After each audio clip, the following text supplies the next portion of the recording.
Hello students, आज मैं तुम लोगों को एटॉमिक स्ट्रक्चर के बारे में पढ़ाऊंगी। और आज हम लोग जो टॉपिक कवर करने वाले हैं that is what is atom, molecule, elements and compounds.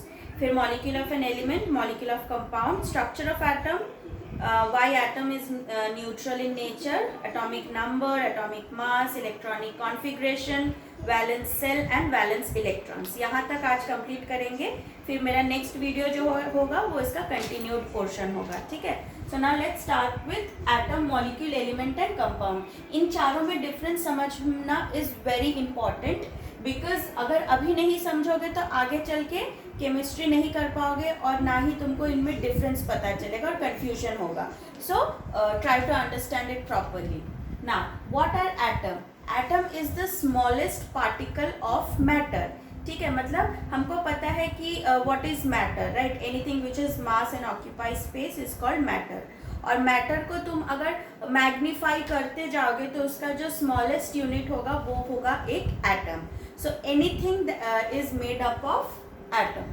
ठीक है, तो जैसे मैंने यहाँ पर ब्लू डॉट बनाया है, सो मैं इसको कंसिडर कर रही हूँ ब्लू डॉट। लेट से ये ब्लू डॉट एक हाइड्रोजन का एटम है, ये रेड डॉट लेट से ये एक कार्बन का एटम है। So these are called the atom which is the smallest particle of matter. Now coming to molecules. Molecules क्या होता है? जब ये एटम आपस में कंबाइन होता है तो तब मॉलिक्यूल्स बनता है। So when atom combine they form molecule. अब जब एटम कंबाइन होकर मॉलिक्यूल बन रहा है, so therefore molecule can be categorised into two types, molecule of an element, molecule of a compound. Molecule of element कब बनता है? जब सेम टाइप के एटम्स आपस में कंबाइन होते हैं। फॉर एग्जाम्पल, जैसे अगर मैं दो हाइड्रोजन एटम्स को कंबाइन करती हूँ तो मेरा बनता है H2। So I will say H2 is a molecule of hydrogen, क्योंकि मॉलिक्यूल ऑफ हाइड्रोजन बनने के लिए मैंने टू सिमिलर एटम को ज्वाइन किया है। ठीक है, वैसे ही अगर मैं बोलूं O2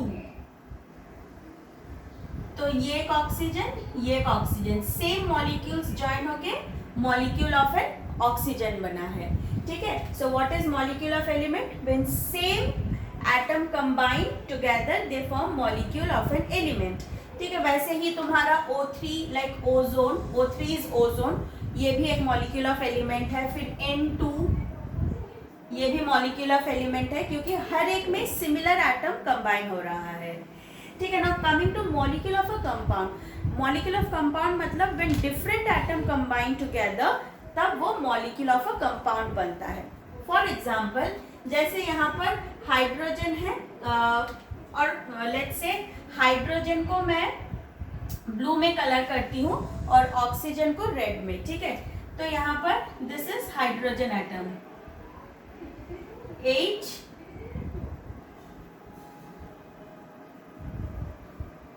ये एक हाइड्रोजन का एटम हुआ, ये एक हाइड्रोजन का एटम हुआ और ये हुआ एक ऑक्सीजन का एटम।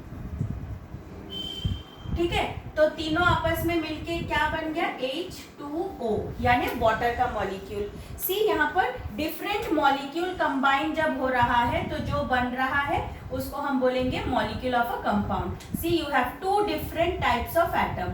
तो जब टू या more than two different types of atom combine together तो then they form molecule of a compound. अब now coming to elements. Elements क्या होता है? Elements are the substances which are made up of similar atoms like gold, silver, copper, iron, sodium, potassium। ये सारे elements है। क्यों? क्योंकि ये सारे सेम एटम से बने हैं। For example, gold is made up of gold atom. तुम गोल्ड को कितना भी तोड़ो, the smallest atom that you will get, the smallest atom, the last atom that you will get will be an atom of gold, nothing else. वैसे silver को तुम कितना भी तोड़ो, जो सबसे लास्ट प्रोडक्ट मिलेगा which will be an atom, smallest particle, वो भी एक सिल्वर का ही होगा। ठीक है, so elements are the substances which are made up of similar atoms. Now compound. Compound is a substance which is made up of different atom combined together in a fixed ratio by mass. Fixed ratio by mass का मतलब होता है जैसे H2O है, दो hydrogen हमेशा एक oxygen के साथ ही रिएक्ट करेगा. फिक्स रेशियो बाय मास क्या होता है, I will teach you that later, but first basic समझना जरूरी है.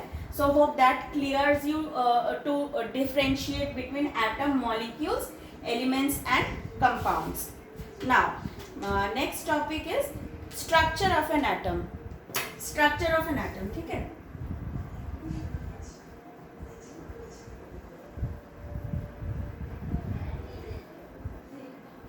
ठीक है. Structure of atom somewhat, not completely, but somewhat it can be, it is similar to solar system.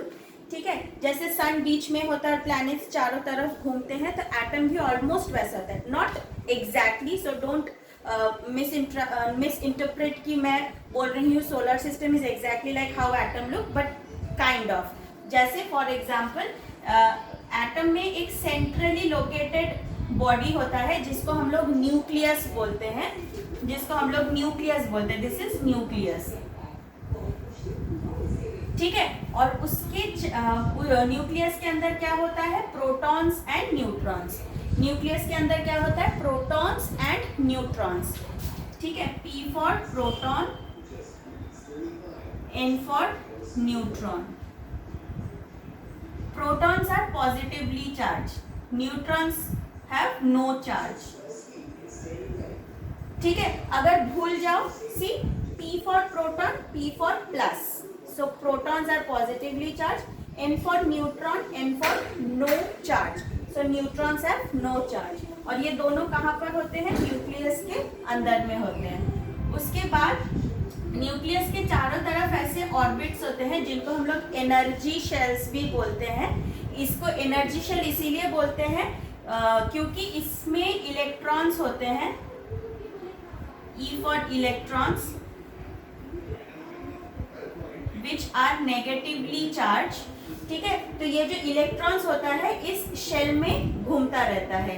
किसके चारों तरफ, न्यूक्लियस के चारों तरफ. ठीक है. तो हम लोग ये जो एनर्जी शेल है इसको एनर्जी शेल क्यों बोलते हैं, क्योंकि एनर्जी सेल इलेक्ट्रॉन को एनर्जी देता है to move around the nucleus. ठीक है. So that is the structure of atom. Alright. उसके बाद है